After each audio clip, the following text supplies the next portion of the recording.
This one is very much going to be looking at, as I say, the origins, and I'll explain why as we get through in a few minutes, because the subject, normally if we take this subject, is why do all Christian religions differ?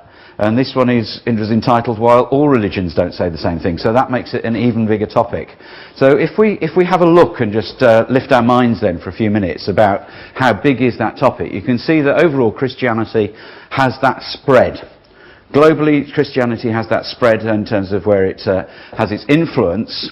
You can see very much into the Americas, and into Europe, into the southern part of Africa, into Australia. But the middle swathe, very much occupied by Islamic faiths, with Hinduism, and then slowly moving into Hinduism, Buddhism, Confucianism, as you move out into the Far East. So a lot of areas there, and then actually as you get further away from the masses of people, right up into the far north, that's when folk religions are still quite prevalent. So a lot of topics, and too many for us to take overall. So let's look at it in a slightly different way. Wherever you can see a large name, that by some people is coming across as showing you the larger faiths that are in existence. So the larger faiths that exist in terms of number of people, you're talking much more around Buddhism, Christianity, Islam as being the ones with a high degree of influence. And you can see how it works its way through. There are some really quite eclectic faiths that we won't have time to look at tonight. So what I'm going to do is I'm going to be looking much more at saying why the faiths that have got the larger degree of spread, the larger degree of influence, and start looking at those, and looking at those in particular. Tonight, as I say, with a review of the origins. And if we just go through, I was initially going to look at this in terms of look at the major religions, look at the origins of those religions, look at their view of the Creator, then move on to then, not just the origins but the endings, look at the view of the future, and then the commonality and differences before we come to the conclusions. But due to the size of the challenge, I hope you don't mind, we're just going to spend more time looking at the origins this time before we then look at the faith and the conclusions, maybe on another occasion if you find that of interest. So you can see there that Christianity is by far still nearly double, which surprised me. Surprising those numbers, because Christianity is declining and Islam is increasing in numbers between the two. So Christianity is still the major faith that exists at the moment, with Islam following behind, and Hinduism not too far behind, very concentrated as we know into the India area in particular, with Buddhism coming down quite a long line before you get into Sikhism, and Judaism you can see is really quite small in comparison. So those are the rankings of the large faiths in terms of people who choose to have faith and how they actually follow them. So tonight, as I say, we're going to look at the origins and the views in particular.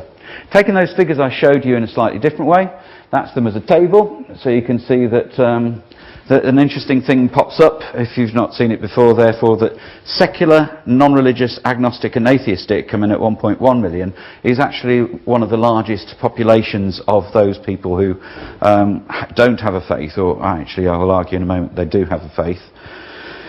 So those are the large ones coming down. You can see that Judaism, down here in comparison, Baha'i actually is an extension coming from Zoroastrianism, which is the fourth largest in India. So in India, if you go there, you'll find it's Hinduism and Islam are the two largest faiths. Then Zoroastrianism. What's Zoroastrianism? It's a belief in reincarnation. So it was the first faith that had something in reincarnation. It comes from Persia.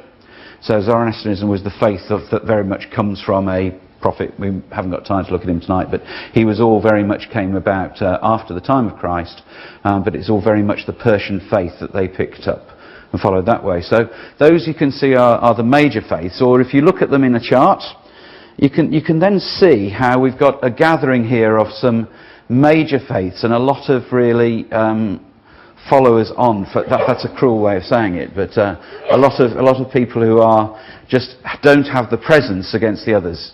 So the ones we're going to be looking at tonight, I'd say, as Christianity, Hinduism, we're going to be looking at in particular tonight, as well as Buddhism, the others, as a summary. But it was interesting why I wasn't able to find any significant European or or American religions in their own right.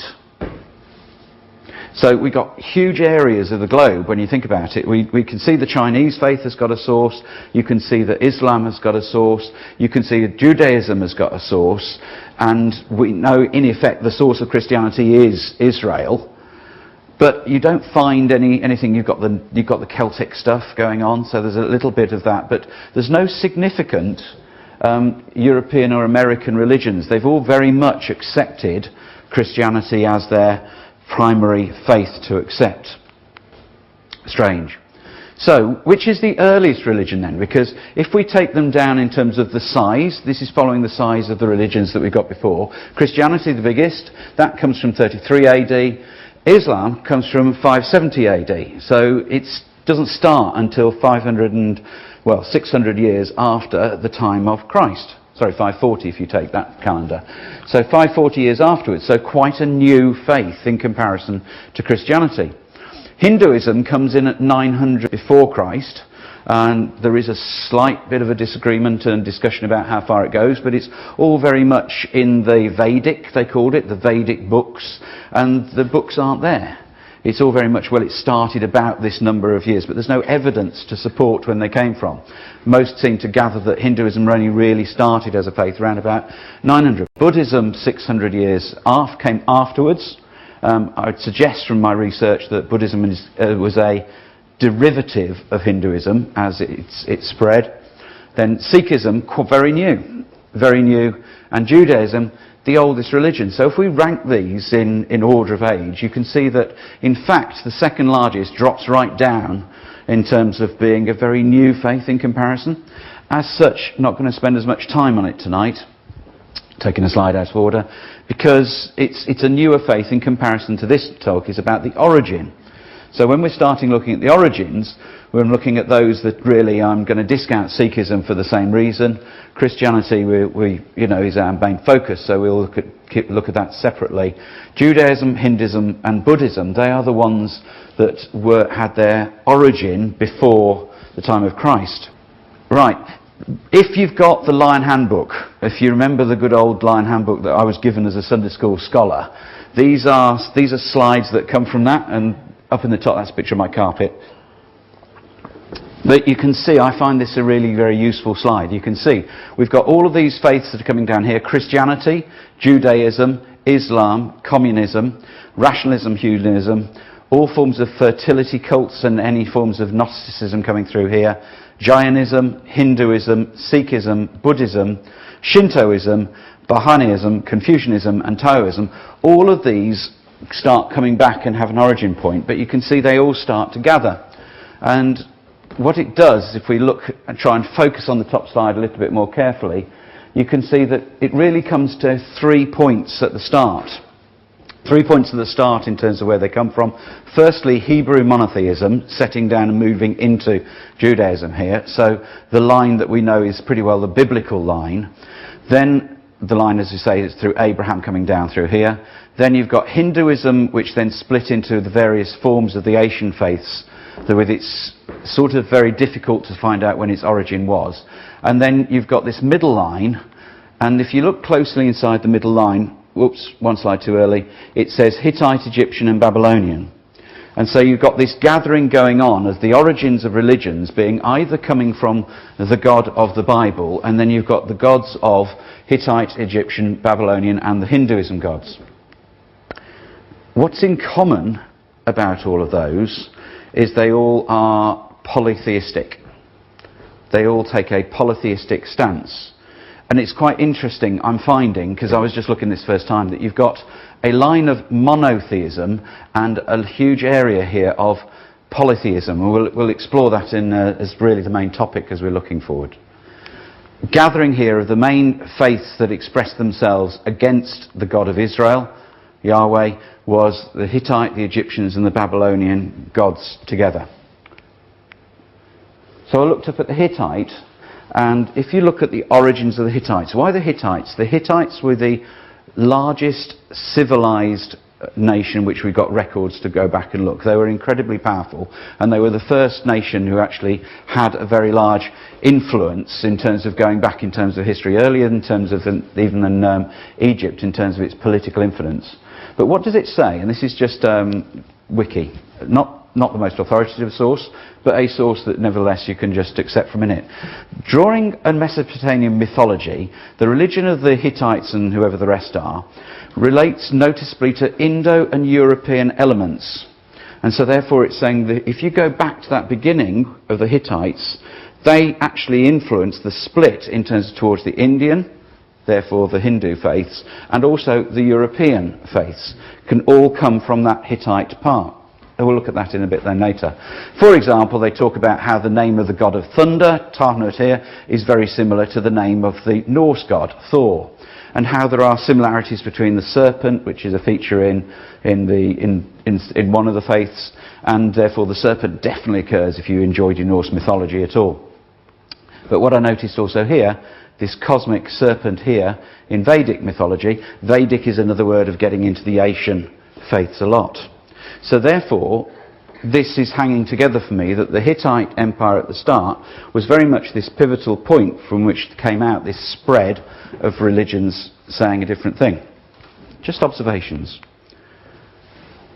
And from that comes this various spread in which we've got a lot of religions saying different things. And one of the reasons, therefore, I'm concluding, is one of the reasons that a lot of religions don't say the same thing is because they don't have the same start point and they're looking for different reasons. So therefore, conclusion I got to is religions really fall into three types. There's the monotheistic faith, which is the faith in one, coming from the ancient Greek, theos means God. So those believe in one God, those that believe in many gods, polytheism, and really, picking up that third largest, we've got atheism. And atheism really, to be honest, it's a faith in its own right, because there is as much evidence for a God as there is evidence not for a God. It just depends on how you decide to look at it. And I tend to look at it this way, in terms of either you've got faith and you are willing to look beyond what you see at the moment, and as such, if you look carefully, you can probably see there is something in that black, and that black actually has got its own shape. So if you are willing to accept beyond the sight of your eyes and show a little bit of more thinking, then you've got a faith that you can actually see that a vase exists. However, an atheist will see there is no vase. They will only work off what is definitely there, what they can touch, and they will have to have as much faith that there isn't a vase or there is a vase. Is there a vase? Isn't there a vase? It's up to you. It's a matter of faith whether it's a vase or not. And so there are two religions, both have to have a faith, it's just atheism doesn't have a hope. So, back to where we're at. As I said, I think this side's supernumerary now. I'm going to be leaving Islam for this talk because I think it's more relevant to the next one about the endings than the origins, because the major ones we're looking at really are coming out, if you look at this slide, very much that polytheism is the main difference as to why, when you go back to origins, of why religions are saying different things. Let's look at this. So this is showing, if you look at polytheism, how you've got this Odin comes from Norway, Zeus from Greece, Ra from Egypt, Vishnu from India. Matres haven't got a clue. What do they have in common? They all come from this idea of polytheism, this belief in many gods. Many gods, polymonotheism gods. Typically, they are tied to specific events. What I found really interesting when I was working with some Hindu colleagues is that if you are into polytheism, what does polytheism give you? It gives you the ability to choose your own god. So in some areas, the Coug area where I've got a few people, they very much were into that god who's got the elephant head. He was the god of luck, and so they very much followed that one. Another area, they very much followed Lakshmi, who was the goddess of beauty. And so you would sort of like pick your god. And I would say to them, well, so you don't eat beef, lamb, what is it, beef? Oh yeah, beef. And they say, well, no, actually, we don't eat anything at all because our religion says we've got to be totally vegetarian. But the next one would say, well, yes, actually, I'm okay, I can have fish. And then the next one says, but I've got no alcohol. And the next one, there's no actual consistency. The essence of polytheism is very much that you are able to choose the God that you want to identify yourself to the much, which is sort of giving you a lot of free choice. So where's that choice actually coming from? It's just a challenge, isn't it? It's a thought. Just take this for a minute. Polytheism is the belief in worship of many gods. Typically these gods are distinguished by particular functions, often take on human characteristics, particularly true in ancient Greece, Rome, and areas such as Egypt. Gods take on the form and characteristics of objects found in nature, including trees, sacred herbs, cattle, animals, and animal-human hybrids. So that's not me saying it, that's polytheism.net, so therefore, yep, that is their expression of where polytheism comes from. Again, notice, Rome, Egypt, Greece, main areas that polytheism is coming from. Nothing really about Europe or the Americas or Australia. Faith always seems to be coming from the Middle East and spreading out, rather than the out influencing the Middle East. Egypt.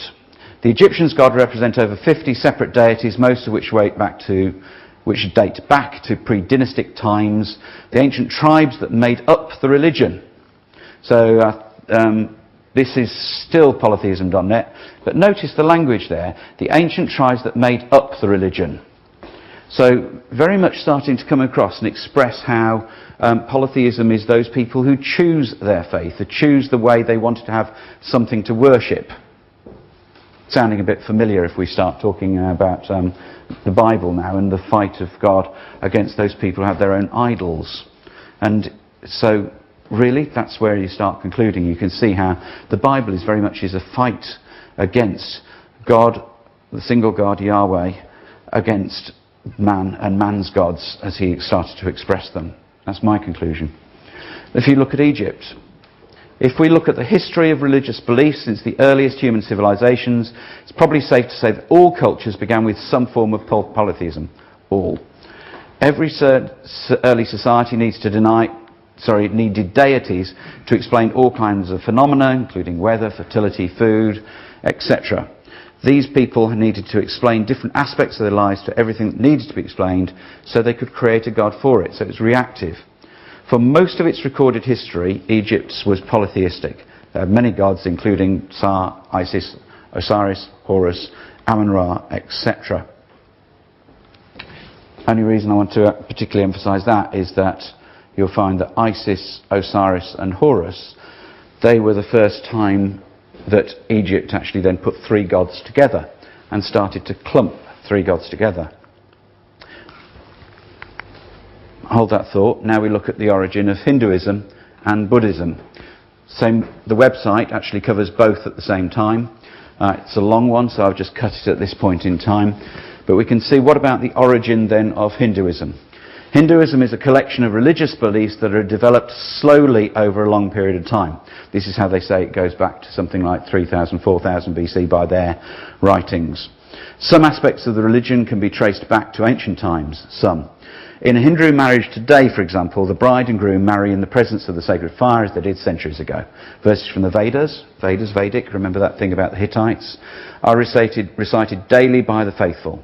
Also, some non-Aryan gods known as Vedic times, such as Krishna and the Mahabharata, continue to be worshipped.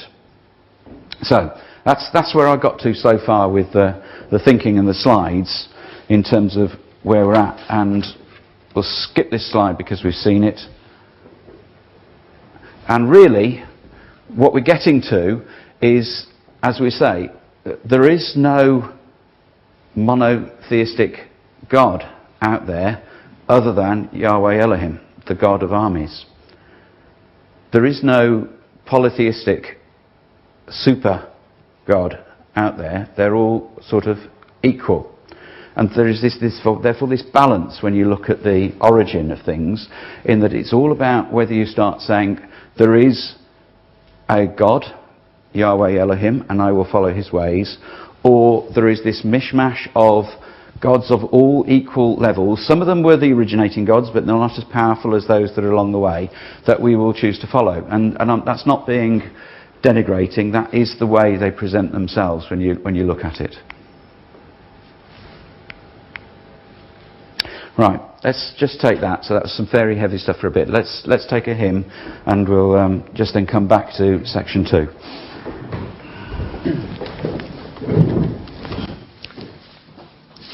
As you can see, it's hymn 94.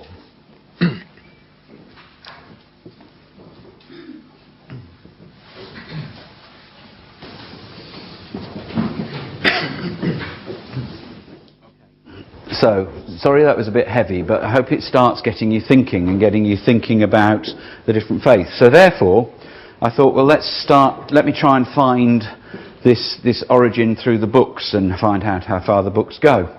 And looked around and was trying to find out, well, about how can I find out about how far the books go on the origin of monotheism. And so there's a website I was looking to all about religion, and this shows, therefore down here I got this section that came to, which shows the important dates in history, whoops, there we come, in terms of the origin of religion. And this website, need to research more, but this is as far as I got for now, shows that the first origins of religion in terms of this website goes back to the time of Abraham, monotheism, back to the time of the God of Israel. And so therefore, we can see that we've got the time of Abraham, so therefore what evidence have we got that we got writings about 2000 BC? Challenge. What evidence have we got for books of about 1200 BC, time of Moses? Challenge. The Hindu faith, for all this fact they say they're going back all the way, and it goes back thousands of years, they actually only then claim that they start compiling their texts round about 1100. Interesting. So they actually only start compiling any text at all very recently, so therefore no evidence for anything going back into a strong period. So same with Buddhism, Confucianism, and the Hindu book Bhagavad Gita. So all of those, only 200 BC those, fairly recently written for faiths that say they go back a long, long time. So faiths that have tried to claim that they've got low time, no actual books, references, anything that actually has any depth other than their claims of that it was written down by oral tradition. The first book that they actually talk about of having any form of a written tradition as well as an oral tradition then comes out as being the Bible, the Old Testament. Generally accepted that is one of the earliest.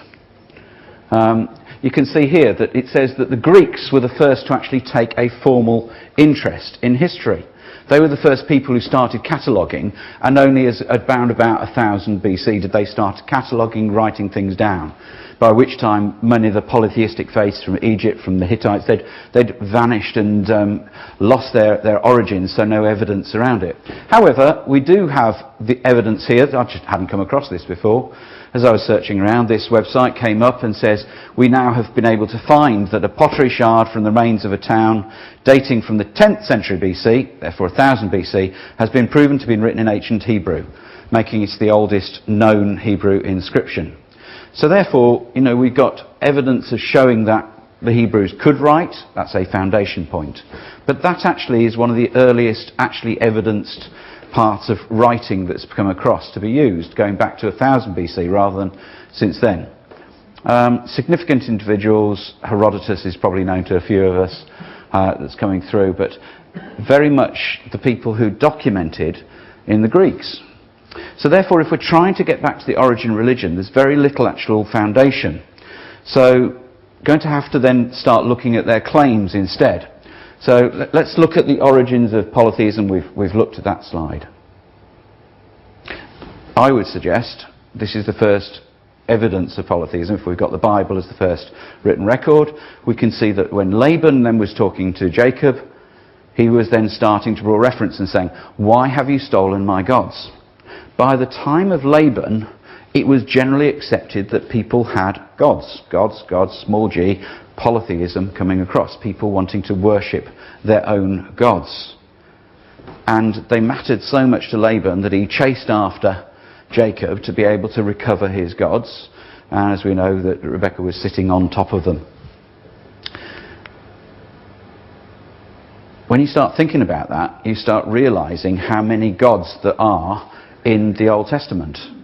All of these are gods that you can see from a reference that you can take and look up as being the gods that our God, Yahweh Elohim, was then fighting against.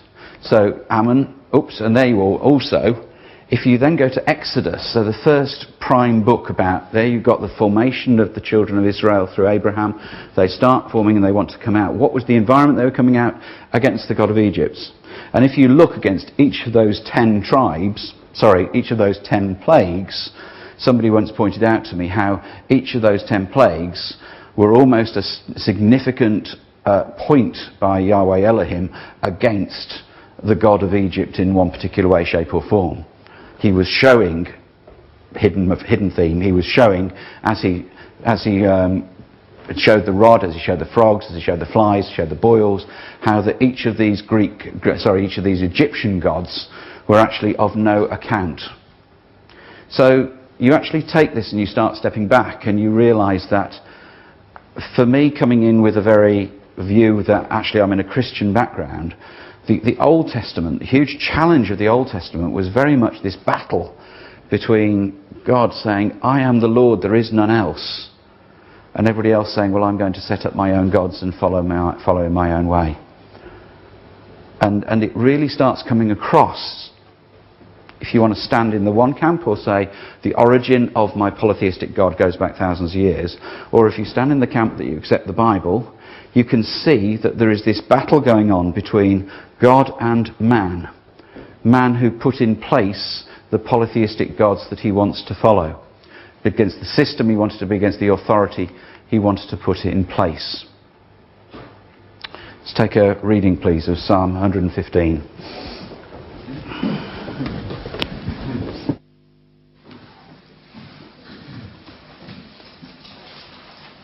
That conflict of God saying, you have to make up your mind which camp you're in. You will either follow this object that you have created yourself. You have gone out to the wood and you have moulded it and you've cut it and you've created this thing and you've bowed down and you've worshipped it. Think of Micah in Judges. He set up his own gods. But they'd got no voice. They couldn't speak. They couldn't see. They couldn't hear. And yet we still worshipped him. I had a really weird time in that I went to India and I made a mistake in that we were going and we were doing a bit of tourism bit. And we took people to a local temple. And we went inside and it was a temple to Krishna. And I was with a group of people, and because it was work I was entertaining them. I ended up inside the place.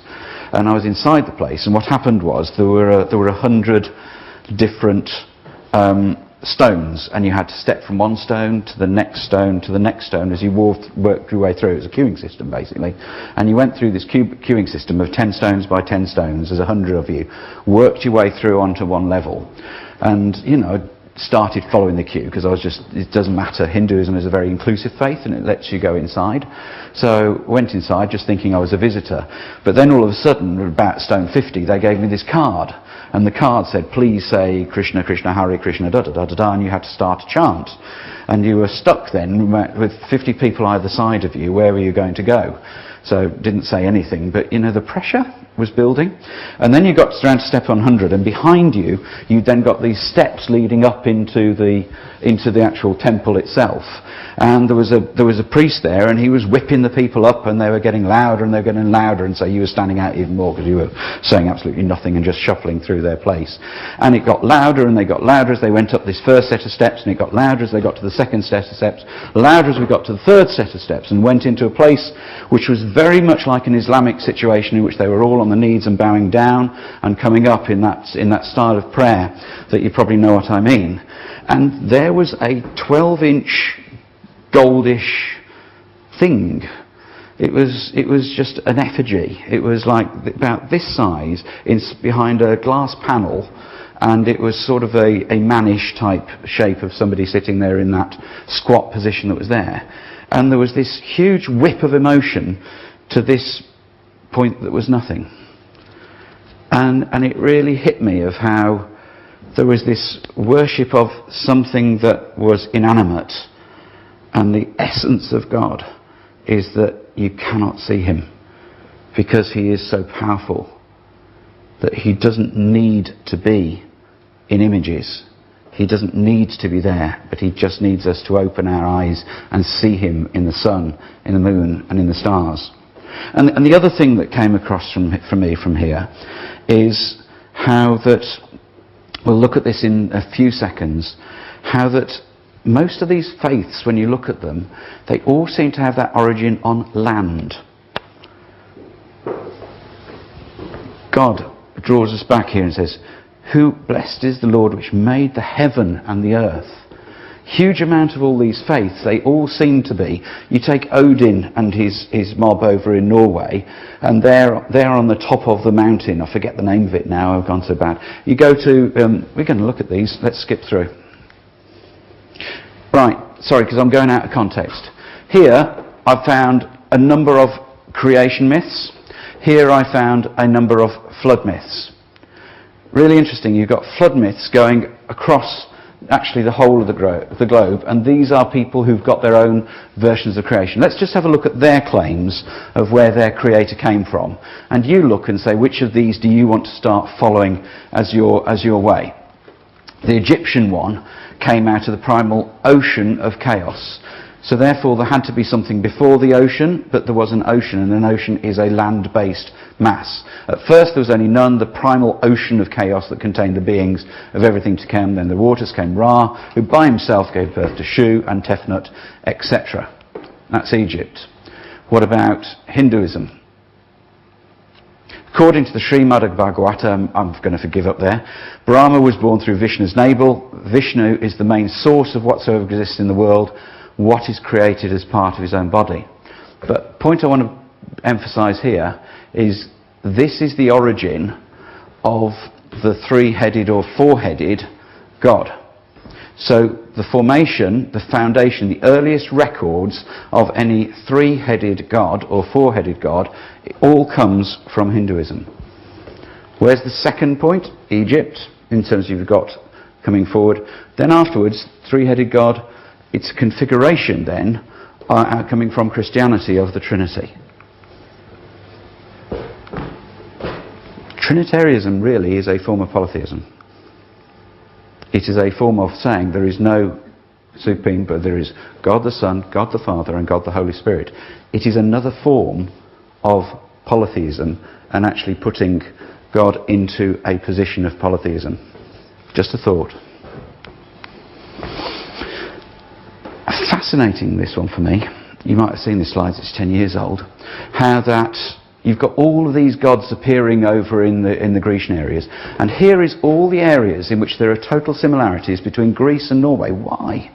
Why have you got this similarity in opinions between faiths between Greece and Norway? Why have you got two gods of war? Why have you got two gods of archery? Why have you got two dogs that are down in hell? Why have you got two types of people who are controlling your future? Why have you got two supreme beings on a mountain? Both of them on a mountain. Why two goddesses of love? Why do both of these faiths need sustaining food? Why does Eden have to have her golden apples that keep the gods alive? Well, hang on, gods aren't gods if they're mortal, but they do. Eden has to have her golden apples, and we have to have ambrosia. Ambrosia is the food of the gods. So in Olympus, ambrosia was the food that kept the gods sustained. So why is this, and why these distances? An Aztec flood myth. They all seem to agree in a flood myth. It's interesting that, isn't it? They don't seem to have any problem, all of these people, having a very similar flood myth. And how far away were all those places? Oh, I'll have to come back to that slide. There, these are all those places dotted. So there are flood myths agreed by all of these people who've got these very strange, in my opinion, way of expressing their originator in very different ways between them, but they all seem to have this different spread, belief in a flood, going as far away from, this spot here, which Helen will tell me where it is, all the way over to the tip of China. You've got a huge spread of people who all accept a flood within their own beliefs in a God, but they have a different polytheistic God. So why have all of these got a polytheistic God, and only Israel has got the God of the Bible, the God Yahweh? And this is the suggestion that this page came, which I thought was really interesting. Did polytheism actually begin at Babel? Which was the chief nation that came after Babel? The Hittites. So where were the people I'm suggesting the Hittites were that group that were in the major influence, or the people who came afterwards of the Hittites were the people who actually started this, we will stand up against God. And what did God do? He decided he needed to break the languages of people and scatter the people amongst many lands. There is this thought called Pangaea, and this is that the world in one state was one original land mass. Now, I accept that, and I think there's many reasons that could be the case, and we'll look at just some evidence inside Genesis in a few moments. But if you actually take that as being the land mass, of if the land was all of one mass at the start, then over the top of it, after the time of Noah, the three main sons would have split in those ways. To Shem, Ham and Japheth would have caused their influences over the continents as they moved away from the time of Babel. So then afterwards, and then isn't it interesting? So what you've got is polytheism at the time from each of those areas, Shem, Ham and Japheth, then spread out into the continents, and then afterwards the land was split. And it's just that little bit that's put inside how in Genesis 10 and 11, so we're given it twice for witness, after the time of Eber were born two sons. The name of the one was Peleg, for in his days was the earth divided. So I have this theory that I accept, is that what happened was that you got... I'm going to skip this if you don't mind.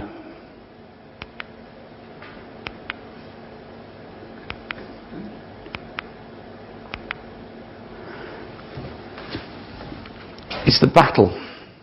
It's the battle between God, monotheism on the left, and man putting in place his own gods on the right. So that started, in the beginning was God, and then the serpent said, ye shall not surely die. And then following the serpent saying, ye shall not surely die, slowly then Cain decided to follow his way. Cain started to follow his way, and then, Genesis 4, what happened? Men began to call upon the name of the Lord. So people had to decide whether they were going to follow the way of God, monotheism, or follow their own way and put in place their own gods. And from that point, their own gods started to come and to grow. Genesis 7 then, God decided that this had gone too far. It was enough, and now the time had come. So only 8 survived, but start again. So we then get this start again, in which the origin was only Noah and those people that followed the ways of Noah. But very quickly afterwards, the prior experience, the prior training came through. And then when was Babel? We don't exactly know, but it's round about this time here. So then God then scattered them abroad. And so, God then scattered them abroad. So you've got the monotheistic faith dwindling ever since that point, and slowly polytheism and atheism standing up against it. So the fight of God, and our finishing thoughts, are this is what God is saying. You have a choice. Why do all religions not say the same thing? Because it's the choice of whether you follow the way of God or the way of man. Therefore, this is why God is saying, I am the Lord, there is none else. There is no God beside me. Look at what he's trying to say. Follow my way and not the way of polytheism. That they may know from the rising of the sun in the west, there is none beside me. I am the Lord. I form the light. I create darkness. I make peace. I create evil. I, the Lord, do all these things. See now that I, even I, am he, and there is no God with me. I kill and I make alive. It's so powerful when you think of it this way, that that's what the battle of the Old Testament is. Now these are the commandments, the statutes and the judgments of the Lord your God commanded to teach you, that you might do them in the land whither you go to possess. Hear, O Israel, the Lord your God is one Lord. For all the gods of the nations are idols, but the Lord made the heavens. For all the gods of the people are idols, but the Lord made the heavens. Sorry, let's repeat. To whom will you liken God, and what will you compare unto him? The workman melteth the graven image, and the goldsmith spreadeth it over with gold, and casteth silver chains. For though they be that are called gods, whether in heaven or earth, as there be gods many and lords many, but to us there is but one God, the Father. What say I then? That the idol is anything. A huge message being given us of the origin of why faiths are so different is because of this choice of who I want to serve rather than the God of Israel. That's the number of times I was able to look at instances in which God was taking on polytheism and was asking us to address the situation of people taking their own gods. This is the number of times in which words related to idols, idolatry, graven images, Asherah, which is the goddess of sex, the groves, the gods, the ephods, the teraphims, all of these were people taking their own perversions rather than following the way of God. So really, religions, as we started saying, fall into three types: monotheism, polytheism and atheism. It's the God of the Bible, as opposed to the God that you choose in your own mind to follow, as opposed to no God at all, humanism, saying humanism is the only way I wish to follow things. And those are the choices. And all religions say the same things. Those are the three fundamental choices. And I would say what we've come to is that it's the God of the Bible or the way of man. Whether it's polytheism or atheism, it's still the way of man and your choice as to whether you want to take the same thing. So it falls down to a black and white choice. Because it's either you follow the respect of the God who created the heaven and the earth and follow the way and his word is authenticated as being true, or whether you actually go back and say, I will actually say my own thing and follow my own way. And that's why all religions don't say the same thing, because everybody's got a different opinion and has no respect for an ultimate being. And Elijah came to the people and said, how long halt you between two opinions? If the Lord be God, follow him, but if Baal, then follow him. And the choice isn't a complicated choice, it's quite a simple choice between whose way you want to follow, your way or God's way. But to us there is but one God, the Father, of whom are all things, and we in him, and one Lord Jesus Christ, by whom are all things, and we by him. So the first part that we've looked at, I think, comes down to a very simple choice between the way of God and the way of man. There is one body and one spirit, even as you called, in one hope of your calling, one Lord, one faith, one baptism, one God and Father of all, who is above all and through all and in you all. Thank you.